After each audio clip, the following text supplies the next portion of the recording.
vous avez vu la miniature? Il manque un carton en plus. Ouais, je pouvais pas tout porter non plus. J'ai la pêche, mais avec vous, c'est la super pêche. Salut les lecteurs de l'extrême et les collectionneurs de l'extrême et bienvenue pour cet achat de comics, ce compte rendu d'achat de comics.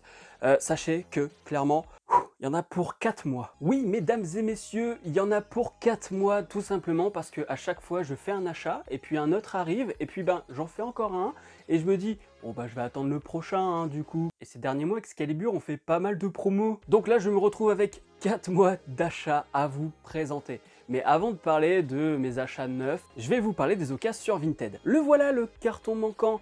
Alors il s'agit de Beer 9X, alors je connais son prénom mais je sais pas s'il veut que je le dise en vidéo, donc voilà, je donne son pseudo. Mais en tout cas, je vous mets en description son Vinted parce qu'il fait des trucs à des prix cassés. De toute façon, je vais juste vous montrer ce qu'il y a dedans et il n'y a même pas besoin de vous le dire que c'est des prix cassés, voilà. Bon par contre, ça fait longtemps. Donc du coup, je ne sais plus exactement combien j'ai payé quoi. Tout ce qu'il faut savoir, c'est que ça va entre 2 € et 5 € et qu'il y en a peut-être un ou deux où j'ai payé 10-15 balles parce que c'était un peu plus recherché quoi. Waouh, qu'est-ce que c'est que ce truc là? Déjà il m'a donné des news urban en cadeau, une petite figurine Wonder Woman. Et donc là, il faut savoir que j'ai surtout acheté de la VO et de la VO signée parce que je compte les encadrer en fait. Je vous en avais déjà parlé dans une vidéo précédente. De Fantastic Four signé par Dan Slott. Alors là c'est vraiment pour les covers hein, parce que je l'ai en Marvel 100% là à 10 balles en français et non, à éviter. Dan Slott a vraiment fait mieux. Un Punisher signé par Mac Crea si je dis pas de conneries. Lex Luthor Man of Steel numéro 1 et 2 signé par Brian Azzarello et Libermejo. Bon, du Libermejo et Azzarello, j'en ai déjà fait signer, moi, à la Comic Con, mais ben, là, je me dis, ben, c'est pour pouvoir l'encadrer, parce que mon Joker de chez Panini, je ne pourrais pas l'encadrer. Secret Origins, signé aussi par Brian Azzarello, et la deuxième personne, je ne sais plus qui c'est. Je suis désolé, mais ça fait trop longtemps et j'ai pas ma fiche sous les yeux. De toute façon, c'était surtout pour la cover et Brian Azzarello. Et en cadeau, il m'a rajouté celui-là. Green Lantern signé par Ethan Van Sciver et celui-là, vraiment, j'adore cette cover. Je l'ai pris juste pour la cover, quoi. Batman et Robin numéro 1 de Grant Morrison, qui n'est pas signé là pour le coup, mais moi je l'ai pris parce que bah, c'est culte en fait. Si vous n'avez pas lu le Batman et Robin de Grant Morrison, vraiment foncez, parce qu'en fait, il faut savoir que Bruce est porté disparu, il est mort, soi-disant, mais en fait non, il se balade dans le passé, je crois, si je dis pas de conneries. Et donc, c'est Dick qui va le remplacer en tant que Batman, et c'est super intéressant. Un Harley Quinn signé par Morrissey, et vraiment, cette cover, elle est juste magnifique. Et puis en cadeau, il m'a donné aussi un Rebirth, voilà, en VO. Ellsworth Finest, tous les deux signés par Bartha, et ça, même si ça a pas l'air ouf, d'après tout ce que j'ai pu voir sur le net, bah, je vais quand même faire l'effort peut-être de le lire en VO, parce que ben, ça a l'air d'être pas mal comme univers un peu différent, univers parallèle quoi. Gotham Adventure numéro 1 qui n'est pas signé et ça je l'ai pris juste parce que design époque Bruce Timm quoi, c'est tout. Richie Rich et là il est d'époque, hein, c'est les années 70 si je dis pas de bêtises et je l'ai pris juste parce qu'il y a Casper dessus quoi. Même si c'est pas signé ou quoi, je m'en fous, je vais l'encadrer parce qu'il y a le petit Casper dessus et ça fait plaisir. Un The Amazing Spider-Man avec Spidey et Carnage en couverture qui n'est pas signé. Celui-là je l'ai pris soit parce que la cover je la trouvais énorme, soit en plus parce qu'il y a un truc spécial dans ce numéro. Je ne sais plus exactement. The New Mutant numéro 100, et je l'ai acheté tout simplement parce que c'est le numéro 100. Et là j'ai un X-Men spécial Pizza Hut, je crois. Je ne l'invente pas, c'est bien marqué Pizza Hut. The New Mutant numéro 26, et celui-là je me rappelle exactement pourquoi je l'ai acheté. Je l'ai tout simplement acheté parce que c'est la première apparition de Légion. Et donc qui est le fils de Xavier pour ceux qui ne savent pas. Et celui-là je l'ai acheté un peu plus cher, je sais plus, je crois que je l'ai payé, je sais même plus si c'était 10 €, 15 €, je sais plus exactement. Mais il est en super bêta, il est tout propre le truc quoi. Et il m'a rajouté de la VF en cadeau comme pour me dire tiens Morgan, il serait peut-être temps que tu te mettes à lire du Green Lantern. Parce qu'en fait j'ai surtout lu Green Lantern versus Alien. Donc voilà pour ce qui est des comics du poteau. Vraiment, allez voir son Vinted. Il a des pièces juste hallucinantes. Si ça tenait qu'à moi, j'en aurais pris beaucoup plus, vraiment. Et c'est un grand malade parce qu'il a tout mis dans un tableur qu'il peut vous envoyer, référencé par artiste, par héros, par année, enfin, signé, pas signé, signé par qui, signé comment, enfin, Laisse tomber, il y a tout sur son tableur. J'ai jamais utilisé autant de trucs dans Excel perso. Je ne mens jamais. Je vais garder Excalibur pour la fin parce que c'est là où j'ai le plus de choses. Et là, ce que je vais vous montrer, je l'ai acheté chez BD Fugue. On est sur du comics dérivé de film pour le coup, avec Robocop Citizens Arrest, le scénario de William Gibson pour Alien 3 en comics, le scénario abandonné de La Planète des Singes par Rod Serling. Les trois que je vous ai montrés là, c'est chez les éditeurs Vestron. Celui que je vais vous montrer là, c'est pareil. Et il faut savoir que c'est le premier comics sur lequel ce cher Alex Ross a travaillé. Terminator le jour d'après. Celui-là, il va falloir que je vous en parle. Il va falloir que je vous en parle parce que c'est du Alex Ross avant le Alex Ross qu'on connaît aujourd'hui. C'est-à-dire qu'il voulait faire quelque chose de photoréaliste, mais il s'est rendu compte qu'il aurait eu jamais le temps, et donc il propose quelque chose vraiment qu'on ne reverra pas par la suite en fait chez Alex Ross. Regardez-moi ça comme c'est beau. Ah là là là là là là, comme c'est beau, c'est beau, c'est beau, c'est beau. C'est pas le Alex Ross qu'on connaît aujourd'hui, mais pour une première œuvre, sans déconner, c'est un artiste de dingue, voilà. Je vous apprends rien, Alex Ross, ça a toujours été une dinguerie, mais là c'est intéressant de voir que c'est vraiment son premier travail. Et si je dis pas de conneries, il y a une préface de Alex Ross justement, ou en tout cas un petit mot à la fin qui t'explique un peu comment il a vécu cette situation-là. Il y a celle du scénariste aussi, donc vraiment très intéressant de suivre les petits mots des créateurs pour suivre un peu le parcours de Terminator en comics aussi. Ce que je vous ai montré là, c'était du neuf. Là, on va revenir à de l'occasion. Et je ne sais plus comment s'appelle le truc en question, mais c'est pas plus mal, parce que j'étais content d'acheter des trucs pas trop chers et tout, mais il faut savoir qu'ils t'envoient ça dans un sachet plastique, style, je sais pas moi, les trucs en plastique de chez Chronopost, mais sans protection, que dalle. Donc toi, tu vas acheter, ce que je vais vous montrer là, quand même, certains qui étaient à des prix un peu élevés comparé à la moyenne parce qu'ils ont pris en cote, et ils t'envoient ça sans protection quoi, donc j'étais un peu, pas vénère, mais déçu quand même. En fer blanc de Jim Starlin par exemple, là tu dis, le truc est cartonné, il date quand même un peu, et tu te dis, en plus c'est le numéro 1, alors certes c'est de la VF, donc le numéro 1, tout ça on s'en fout un peu, mais ne pas te l'envoyer avec de la protection, ça fait chier, parce que le carton c'est fragile, et le papier encore plus. Alors ça je l'ai lu, et vraiment, ça fait plaisir. En fait Batman se retrouve coincé, se retrouve emprisonné, et chose que je ne comprends pas, il n'y a pas un seul méchant qui décide de lui retirer son masque, ça n'arrive jamais, sauf une fois dans The Dark Knight, où un des sbires du Joker veut le faire, mais il y a de l'électricité, et donc ils peuvent pas lui retirer, et donc d'un point de vue cohérence, c'est expliqué pourquoi on ne lui retire pas son masque, mais là c'est pas expliqué, hein. Je sais pas pourquoi il n'y en a pas un seul qui veut lui retirer, et en fait c'est une sorte de secte qui veut pousser Batman à se dire non mais regarde, c'est nous qui avons raison, toi tu le fais pas de la bonne manière pour nettoyer Gotham. Et donc c'est un peu un chemin, c'est un peu psychologique finalement, comme beaucoup de Batman en fait. Vampirella de Mark Millar, que j'ai pris juste parce que Mark Millar, et parce que Vampirella je lui ferais bien un petit vampire aussi. Year2 avec les dessins de Todd McFarlane, qui est aussi en collaboration avec Alan Davis, mais bon, je l'ai surtout pris pour Todd McFarlane quoi. Voilà, ça c'est beau. Batman Dark Knight de Frank Miller, alors je l'ai dans sa version Urban Comics, mais je sais pas, j'avais envie de le voir un peu dans ce format là, parce que c'est beaucoup plus grand, voilà.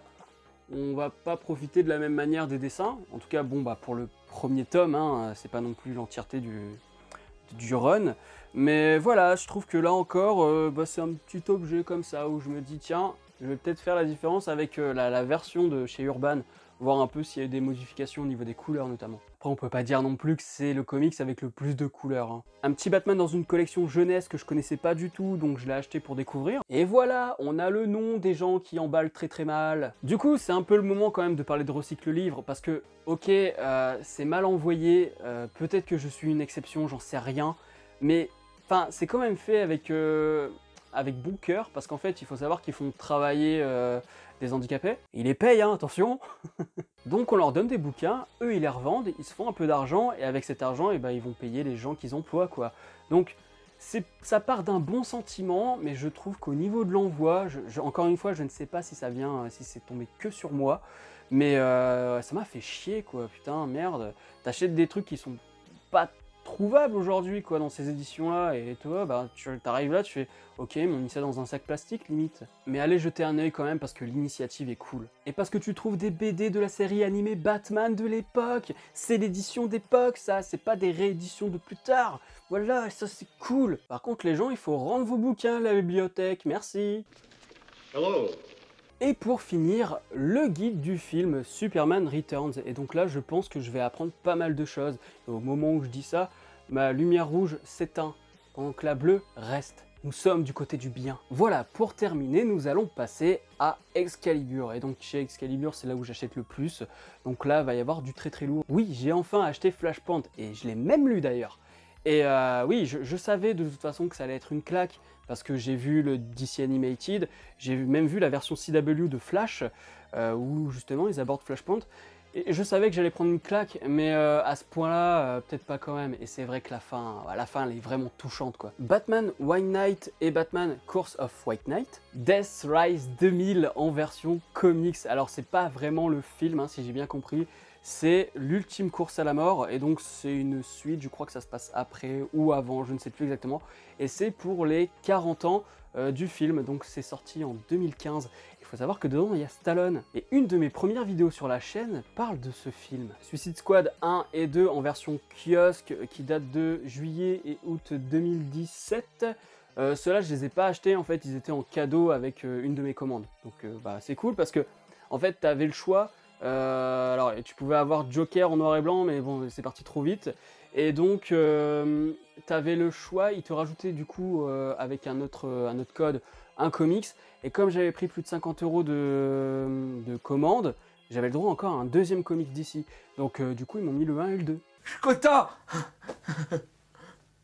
Ah ouais, je suis content. Venom 6 et Spider-Man 8, donc ça c'est après Carnage, enfin Absolute Carnage, voilà. Dark Knight, une histoire vraie, et donc là c'est Bruce Timm qui raconte un peu son histoire, c'est-à-dire qu'en fait il s'est fait agresser dans la rue, et de là est partie cette idée de je ne sais pas quoi. En fait, je crois qu'il se fait agresser, je crois que le gars, il est emprisonné ou quoi, séquestré, et il doit y avoir une discussion avec Batman et le Joker. Je ne l'ai pas encore lu, mais c'est un truc à lire, parce que bah, c'est quand même inspiré d'une histoire vraie, des sentiments de Bruce Timm, de ce qu'il a ressenti à ce moment-là, de ce que ça lui a fait comprendre de la vie. Enfin, c'est limite autobiographique.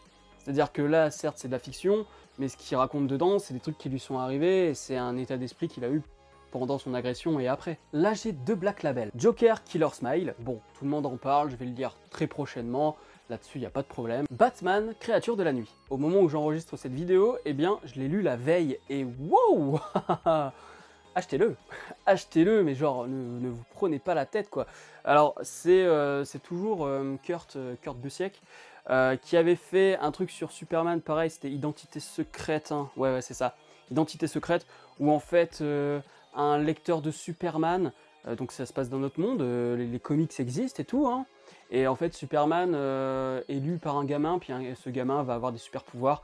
Le Superman Identité Secrète, je l'ai pas lu, mais là c'est la version Batman, c'est-à-dire qu'on a un fan de Batman qui d'un coup va se retrouver à faire des trucs assez dingues. Je vous en dis pas plus parce que tout est travaillé de manière à ce que tu saches pas où ça va, est-ce que c'est dans sa tête? Est-ce que c'est réel? Il y a plein de trucs comme ça où tu te dis mais waouh, mon cerveau a fumé, quoi. Je sais pas, je l'ai lu d'un coup, et ça m'arrive très rarement pour des pavés comme ça. Je sais pas, je l'ai peut-être lu en 2-3 heures, quoi. En 2-3 heures c'est plié, mais il faut que je vous en reparle aussi un jour, quoi, c'est obligatoire. Ça me paraît évident. Absolute Carnage 2 et 3, alors bon, ça, là, clairement, ça fait longtemps que j'ai lu les Absolute, hein, enfin, pas tout, je vais vous montrer ça un peu plus tard. Absolute Carnage, ça fait partie de ces trucs où c'est super intéressant quand t'as le run principal, et puis ben, les tie-in à côté, globalement, ça sert à rien. Parfois, ça se contredit même avec le run principal. Il y a eu des trucs où je me suis dit mais ça coince, alors je saurais plus te dire exactement, mais je sais qu'au moment où je l'ai lu, je dis mais c'est bizarre, parce que l'intérêt c'est que j'ai tout lu d'un coup, sauf le premier Absolute Carnage 1, mais après Absolute Carnage 2 et 3, je les ai lus avec tout le reste dans Venom, dans Spider-Man, et donc du coup, comme j'ai lu ça un peu tout d'un coup, je me suis rendu compte un peu de ce qui coinçait parfois, et du manque de qualité à certains endroits, alors que Donny Cates et Ryan Stegman, pardon. Donc Donny Cates et Ryan Stegman, c'est juste incroyable, et puis bah après, oh, eh bien à ce moment-là, vous allez lire l'aventure de machin qui se passe en parallèle d'Absolute Carnage. Bah ouais, mais je m'en fous. Spider-Man 6 et 7, bon ça les Spider-Man, de toute façon ça fait des années que je les achète, hein. J'ai beau me faire couillonner avec le prix, je continuerai à les acheter, mais c'est pas pour autant que je gueule pas. Venom 4 et 5, pareil, depuis que Donny Cates est sur le projet, je ne peux plus décrocher. Limite, je crois que je commence à lire les Venom avant les Spider-Man quand je les reçois. Absolute Carnage, Mortel Protection, c'est ça le nom, hein, ouais. Je l'ai pas encore lu, ça se passe avec la Cape, Morbius, Iron Fist, et bon bah voilà, ils combattent des symbiotes, et en fait je me suis dit bon vas-y, j'achète tout le Absolute, enfin j'ai peut-être pas tout acheté parce que je crois qu'il y en a aussi dans du Deadpool et tout, mais celui-là je l'ai vu en mode librairie, j'ai fait bon allez pourquoi pas, sauf que j'en ai parlé avec Mister No, et Mister No m'a dit c'est à chier. Je sais plus s'il me l'a dit comme ça, mais je savais que j'avais fait un achat inutile. House of X, Power of X, numéro 3 et 4. Le 1 et le 2, c'est vraiment très intéressant. Là, j'ai toujours pas lu cela. Je vais m'y mettre, là, de toute façon, pendant les prochains jours. Et après, il y a un truc qui est assez pompeux avec Kirkman. C'est qu'il y a beaucoup d'informations. C'est-à-dire que d'habitude, je lis des trucs, ça me pose pas de problème. Mais alors là, je me triture l'esprit. Je suis obligé d'aller voir les vidéos du Comedy Comics qui décortiquent un peu tout ça au niveau narration, mais qui apportent aussi des objets d'analyse par rapport aux références que ça va faire par-ci par-là dans tout ce qui s'est fait culturellement depuis même l'Antiquité, si je dis pas de conneries. Mais voilà, c'est du très lourd, hein, c'est du très très bon. C'est du très bon, mais il faut que psychologiquement tu sois préparé à le lire. C'est comme un Gaspard Noé, tu vois, au cinéma. C'est-à-dire que Gaspard Noé, t'y vas pas si de base t'es en mode dépression, ça sert à rien, parce que ça va être pire. Là, si t'es pas dans l'optique de te dire, ok, ça va être un sujet de fond, ça va être très cérébral, là non, il faut pas que tu t'y aventures si tu t'attends à un truc assez cool, relax, quoi. Je veux, tu donnes un Régis. Chrononote de Mark Millar et Sean Gordon Murphy. Alors, vous en avez entendu parler parce qu'il y a une réédition il y a pas longtemps. J'ai voulu prendre cette réédition à 10 €, je crois qu'elle était, hein. Mais justement, comme elle était pas chère, elle est partie d'un coup. Et du coup, bah, je me suis rabattu sur l'ancienne édition de Panini, même si j'ai payé un peu plus cher. Mais parce que je voulais la voir, quoi. Je me suis dit, attends, s'il y a rupture de stock sur celle à 10 balles, quand je vais revenir pour l'acheter, ce sera encore en rupture de stock parce que j'aurais loupé la deuxième livraison. Et donc je me suis dit, bon, on va prendre celle-là au cas où elles sont en rupture de stock, histoire que je l'ai quand même, parce que bah, y a du voyage dans le temps, c'est Mark Millar, et puis Sean Gordon Murphy, c'est pas n'importe qui non plus, quoi. On y est, c'est la fin de cette vidéo. Je vais galérer pour le dérochage, et ça j'adore, voilà. C'est-à-dire que là, je dois faire, ça fait 45 minutes que j'enregistre, et je suis persuadé que la vidéo va faire que 20 minutes, hein, c'est les joies du montage. Donc merci d'avoir regardé la vidéo, n'hésitez pas à mettre un petit pouce bleu, à me dire en commentaire ce que vous avez préféré, pas préparé. Donc ce que vous avez préféré parmi tous les comics que j'ai achetés, si vous avez des retours à faire sur les endroits où j'ai acheté notamment. Abonnez-vous à la chaîne si ce n'est pas encore fait et n'oubliez pas d'actionner la petite cloche pour être alerté des prochaines vidéos. Quant à moi, je vous dis à la prochaine sur la toile. Salut!